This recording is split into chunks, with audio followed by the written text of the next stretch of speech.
Parents, this is Dr. Santosh Yadav, and today we are going to discuss about how to clean your baby, right? From head to toe.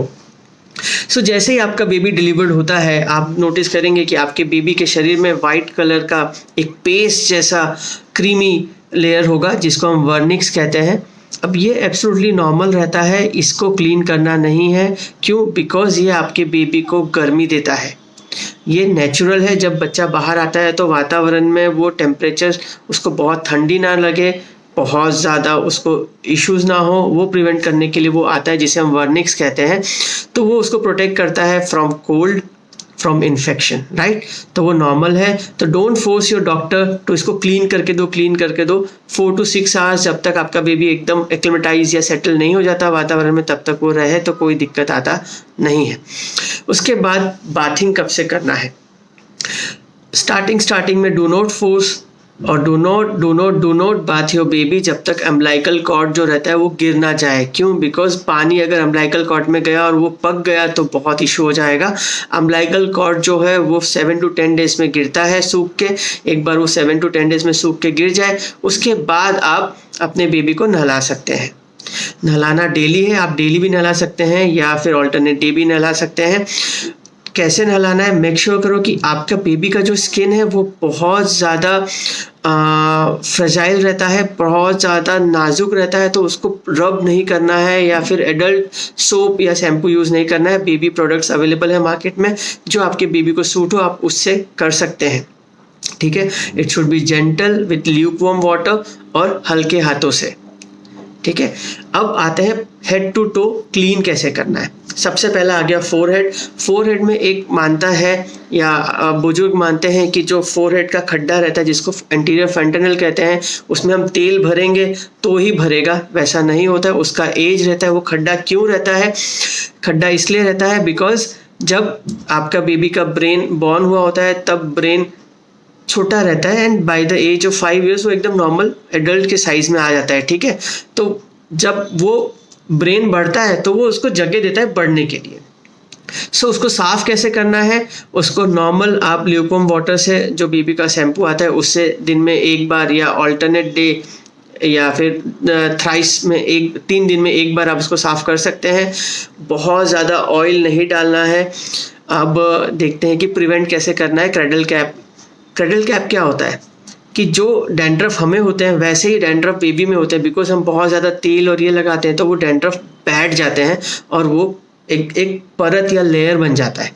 उसको साफ़ कैसे करना है? उसको साफ़ करने के लिए आप मार्केट में कोई भी बेबी शॉप में से आप जाएंगे तो कोम मिलता है, एकदम ही पतले बाल वाले कोम, जिससे आप बेबी को डेली साफ कर सकते हो. और अगर छोटे छोटे जो डैंड्रफ बने वो निकल जाए तो क्रैडल कैप नहीं होगा. अब आता है how to clean the eyes. So very important. First, second, third day के बाद बेबी की आंखों में से आंसू आता है, आप देखेंगे येलो कलर का डिस्चार्ज आता है. तो उसको साफ करने के लिए मेक श्योर हमेशा आप जब भी साफ करें तो एक कॉटन बॉल ले लें, उसको ल्यूकवार्म वाटर में डिप करें, स्क्वीज करें एंड उसके बाद सेंटर से लेके यहाँ से पेरीफेरी में जाके साफ करें दोनों side with different balls, right. Centre से पेरीफेरी, फिर दूसरा सेंटर टू पेरीफेरी, राइट. इसके बाद आता है नोज कैसे क्लीन करना है. नोज के अंदर हमें कुछ डालना नहीं है. नो तेल, नो ऑयल, कुछ भी नहीं, क्योंकि उसमें इंजरी हो सकता है. जस्ट ऊपर से या प्रेस करके कुछ निकल रहा है तो निकाल दीजिए. अगर आपका बेबी बड़ा हो गया 1 महीना 2 महीना, उसके बाद सकर्स आते हैं, वो हम बल्ब या उससे करके अगर म्यूकस होता है तो वो निकाल सकते हैं. उसके बाद आता है ईयर. इम्पॉर्टेंट, ईयर के अंदर तेल या कुछ डालना नहीं है या बड से साफ करना नहीं है. अगर उसमें थोड़ा सा वैक्स रहता है तो that is good for my baby. वो उसको वहाँ पे एंटी इन्फेक्टिव ल्यूब्रिकेंट जैसा काम करता है. ऊपर आप साफ कर दें. वेरी इंपॉर्टेंट कि जो ईयर के पीछे रहता है वहाँ पे आप देख लीजिए कोई इन्फेक्शन या कुछ नहीं है या वहाँ पे परत या फंगल इन्फेक्शन है तो ये भी आपको डेली साफ करना है. काफ़ी पेरेंट्स भूल जाते हैं. उसके बाद आता है माउथ. हमने नोटिस किया कि अगर हम माउथ साफ़ नहीं करते हैं, वो पेरेंट्स का ये सोचना होता है कि माउथ क्यों साफ़ करना है, बिकॉज अभी तो बच्चे का दांत ही नहीं है. लेकिन जब बच्चा दूध पीता है, दूध पीने के बाद काफ़ी टाइम हमने देखा है कि जो मिल्क है वो टंग पे या फिर गम पे वो चिपक जाता है, फिर वहाँ पे फंगल इन्फेक्शन हो सकते हैं. तो आप दिन में उसको 3 से 4 बार या 2 से 3 बार आप उसको साफ़ कर सकते हैं. कैसे? एक आप कॉटन का क्लॉथ लीजिए, ल्यूकवार्म वाटर में उसको डिप करिए एंड उसके बाद पूरे मुंह को साफ कर दीजिए फीडिंग के बाद। फिर आता है नेक के फोल्ड। यहाँ पे भी हमने देखा है कि बिकॉज काफ़ी स्प्लिटिंग ऑफ मिल्क होता है तो जो नेक होता है, नेक पे फोल्ड्स के बीच में रेडनेस या इन्फेक्शन होता है तो उसको आपको साफ करना है। अम्बिलिकल कॉर्ड का मैंने आपको बोल ही दिया, अम्बिलिकल कॉर्ड में कुछ साफ सफाई नहीं करनी है। अम्बिलिकल कॉर्ड को ड्राई ऑफ होने दीजिए, अपने आप गिर जाएगा। फिर उसके बाद अगर वहाँ से थोड़ा ब्लीड आए तो आप कॉटन से उसको साफ कर सकते हैं। ब्लीड नहीं आए, थोड़ा सा वाटर डिस्चार्ज आता है तो न्यूरोस्पोरिन पाउडर आता है वो साफ कर सकते हैं उससे।